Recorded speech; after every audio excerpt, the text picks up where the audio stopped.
போன முறை நான் பேசும்போது எதிர்க்கட்சி தலைவரை பார்த்து சொன்னேன், என்னுடைய காரிலே நீங்கள் ஏற போனீர்கள், ஒரே இடத்தில் ஒரே கடலில் அந்த கார் இருந்த காரணத்தால் ஏறி செல்லுங்கள், பரவாயில்லை, தவறாக கருத மாட்டேன்.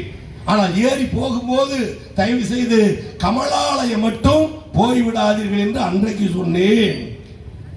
2 நாட்களுக்கு முன்பு வந்த செய்தி, நீங்கள் டெல்லி போனதற்கு பிறகு காரில் மாறி மாறி ஏறி போனீர்களாம், எனவே உங்கள் போக்கை நிறுத்திக் கொள்ளுங்கள் என்று மாற்று கட்சி தலைவனுக்கும் திராவிட சிந்தனையில் செயல்படு என்று புத்தி சொன்ன ஒரே தலைவர் கலைஞரின் பேரன் அண்ணன் உதயநிதி ஸ்டாலின்.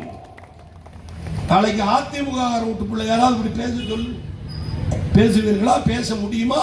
அடிமையின் கூடாரம் அதிமுக, தன்மான இயக்கத்தின் பேர் இயக்கம் திமுக என்பதற்கு இதைவிட வேறு என்ன சொல்ல வேண்டும்?